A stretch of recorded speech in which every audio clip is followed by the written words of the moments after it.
Hey guys, here we go into a video breaking down the craft involved in Jamel Herring's dominant win over Carl Frampton.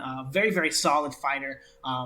And to be honest, the performance was so great from Herring, it probably doesn't even matter that Carl Frampton was 5 inches shorter than him. But here we go as we have Carl Frampton taking a step with his jab here. He's getting his foot, he's slipping to the back foot, he's trying to extend that lead hand and take a more dominant position on the outside of Jamel Herring, but Jamel Herring catches him with a savage straight left hand here, and is able to drop Carl Frampton as Carl Frampton gets on the line with him. Now, we're going to kind of take a look at why that happens here and some of the things that Jamel Herring was able to do to kind of set that up. So, as we have Frampton coming over onto the front foot, he's trying to get here and get control of the lead hand, but Jamel Herring is blocking that punch from having a line to his face, so he's stopping that punch from being able to threaten his position because he has control of it.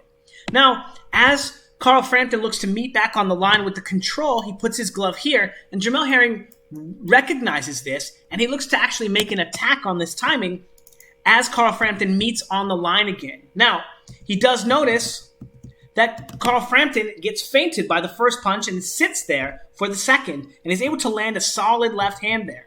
Now, this is all going to be in an attempt to isolate Carl Frampton from the front foot. As you see, Carl Frampton tries to come forward, and as he takes this step forward and brings his weight to the front foot, that's the timing that Jamel Herring looks to attack him with that kind of craft. Now, as he gets to the front foot here, he can feint here.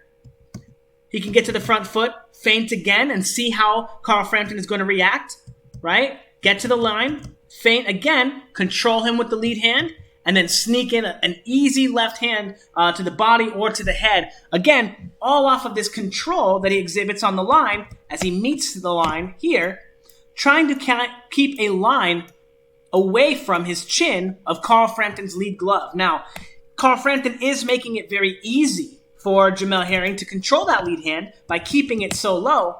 But as Carl Frampton moves off of the line and is harder and harder to hit with the headshots, as this one misses, Jamel Herring is able to do the same thing and attack the body instead, okay? Adding a layer of craft to his already solid technique of entering the line, controlling the lead hand with the lead hand, and then finding the headshot. And then when Carl Frampton makes an adjustment, he's able to continue using that same technique and finding shots to the body, but also, as we see here, that same control here as they meet to the line, Jamel Herring controlling that lead glove, not allowing it to have a straight line to his chin, and then following it back with a jab. Again, more levels of craft here, and then again, finding him as he enters the line and tries to get his way to the front foot, finding him with another counter jab here, right? Not even waiting for the lead hand control from Carl Frampton, and not allowing Carl Frampton to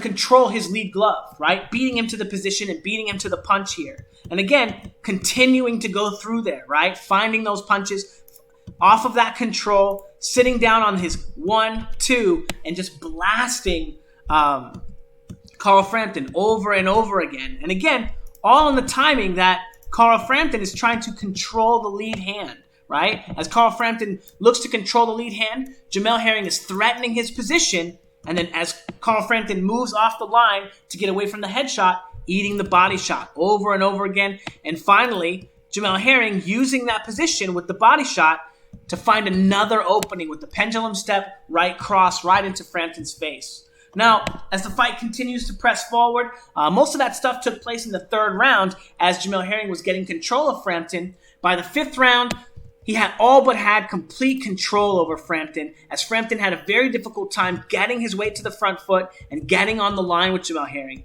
Again, every time Frampton comes forward, this lead glove is blocking his chin, stopping Frampton from being able to land a punch without changing positions. Again, very, very good work from Herring. But what I want to point out here is earlier in the fight, when Frampton was controlling and getting his weight to the front foot and looking to get this lead hand control, his head wasn't here in his line.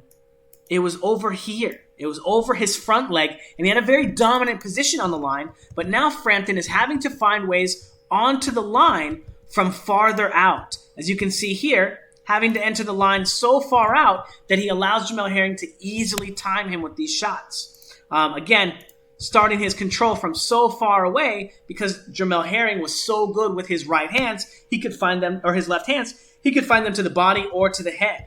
Now, we find ourselves again at the end of the clip, and with Carl Frampton trying to step onto the line, get his way to that front foot, but Jamel Herring showing that he has the timing, he has the rhythm, and he has the control over the position. He has the control over Carl Frampton's lead hand. Anyway, there's a full fight breakdown on Patreon if you guys want to check it out. It's $10 to sign up, $10 a month. And if you're looking for coaching and stuff, yeah, check it out.